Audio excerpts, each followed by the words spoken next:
Sir, আমাদের star shipping কর্পোরেশনের পাওনা টাকার কি হবে? লাট সাহেব, আমার মালে অ্যাডভান্সের টাকার কি হবে?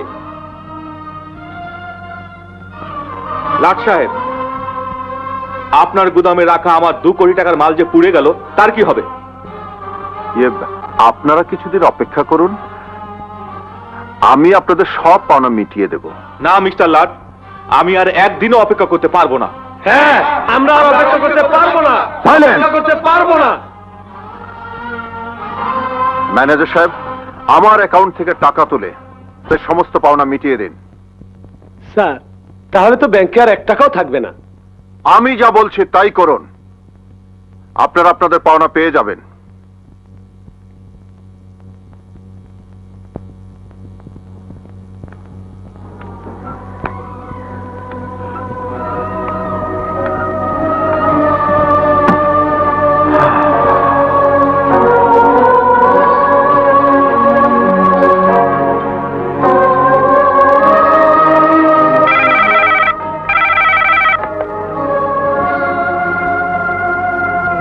হ্যালো।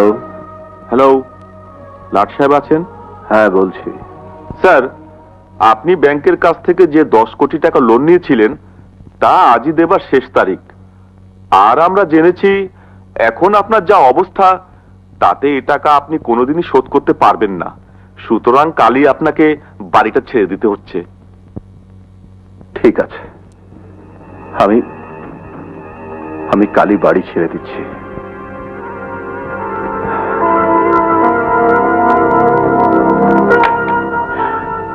আমি কোনো অন্যায় করিনি, তবু তোমরা আমার শরীর থেকে রক্ত জড়িয়ে, তাই আমি আমার রক্ত দিয়ে লিখে যাচ্ছি, তোমরা ধ্বংস হয়ে যাবে।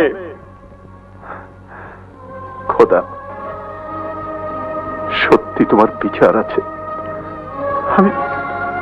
আমি ধ্বংস হয়ে গেছি, আমি ধ্বংস হয়ে গেছি।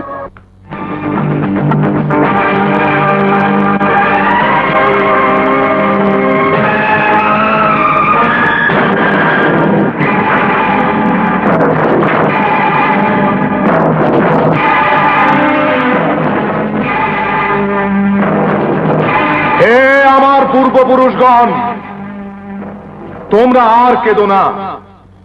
না, তোমাদের কান্না বন্ধ করার সময় এসে গেছে। আর কিছুদিন সময় আমাকে দাও, অল্প কিছুদিন সময়।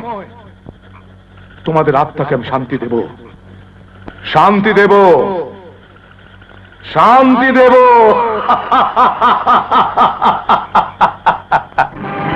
এই যে হাঁটতাছি, কোথায় যাইতেছি?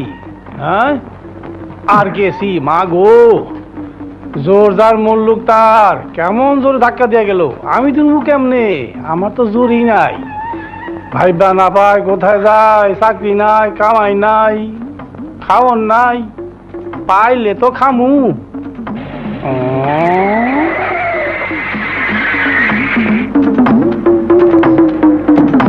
দেবে একটা দে। স্যার, ঠিক 5টায় গুলশান পার্কে চলে আসবি। আচ্ছা স্যার।